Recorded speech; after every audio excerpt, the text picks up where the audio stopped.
Let's see another example for k-means clustering. Okay, let's see a second example wherein we have been given 6 points. We have been given x and y coordinates for each and every point. We have just plotted the points on this graph. We assume that we are going to have two clusters made out of these points.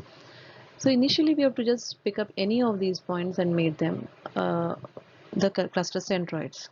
So we have just picked the first point and made the centroid for the first cluster, and the second point and made it um, a centroid for the second cluster, K1 and K2. Now we have to pick up the third point and find whether the third point is nearer to the second cluster centroid or the first cluster centroid. The third point is plotted out here, so we have to see whether this point is nearer to the second cluster or whether this is nearer to the first cluster, and for that you have to calculate the Euclidean distance between the 2 points. So here x1 and y1 is 168, 60, and x2 and y2 is 170, 56, and you can find out the distance between this point and this point, and that happens to be 7.2. Similarly, if you want to find out distance between point 3 and point 1, x1 y1 would be 168, 60, x2 y2 would be 185, 72, and the Euclidean distance between point 3 and 1 comes out to be 14.14. Now we can see that this is the distance between the third point and the second centroid is 7.2, which is less. Thus we'll assign the third point to the second cluster. Now 3 is included in the second cluster. So now we have to readjust the centroid of this particular cluster. The cluster 1, there is no change, the centroid will remain same, but in cluster 2 a new point has come in, so we'll have to find out the new centroid, and for that we have to find out the average.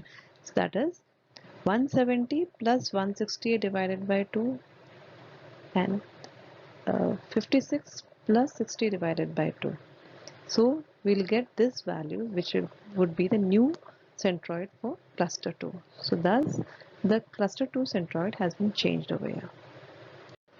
Now we will be picking up the fourth point and seeing whether this point is nearer to the first centroid or is it nearer to the second centroid. To find that the distance, we'll have to again use the Euclidean. You have to find the Euclidean distance. So now x1 and y1 would be 179, 68. x2 and y2 would be 185, 72. So that will give you a distance between 4 and the first centroid. To get the distance between 4 and the second centroid, x1 and y1 would be still this one, and x2 and y2 would be 169, 58. Now as you can see that the point number 4 is nearer to the first cluster. The resistance is just 7.2. Thus we'll include 4 into the first cluster. Now as we have included a new point in cluster number 1, we'll have to recalculate the centroid.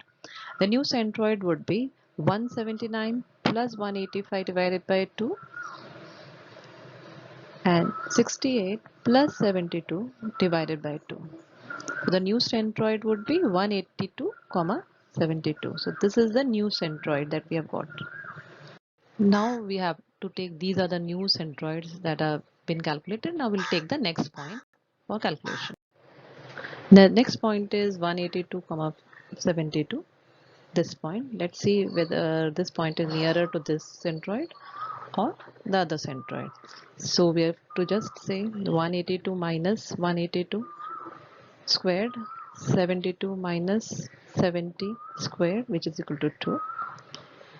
182 minus 169 squared, 72 minus 58 squared, and that is 19.10. So we find that the 0.5 is nearer to the first cluster. So we'll include 5 in the first cluster. Now phi has been included in the first cluster, so we have to recalculate the centroid, and for that 182 plus 182 divided by 2, that is 182. 72 plus 70 divided by 2, and that is 71. So this is the new centroid now. Now the last point 6 is remaining. So let's see whether this point is near the first centroid or the second centroid. By finding out the Euclidean distance, we find out that the point 188.77 is near to 182.71, and the distance is 8.4. Thus we will be including 6 also in the first cluster. So now we have included point 6 also in the first cluster. These are the two centroids, but this centroid requires to be updated. So the new centroid value would be 188 plus 182 divided by 2, that is 185. 77 plus 71 divided by 2, that is 74. So this value would be replaced by this value. So the first centroid would be 185,74, and the second centroid would be 169,58. Thus we have completely clustered all the 6 points.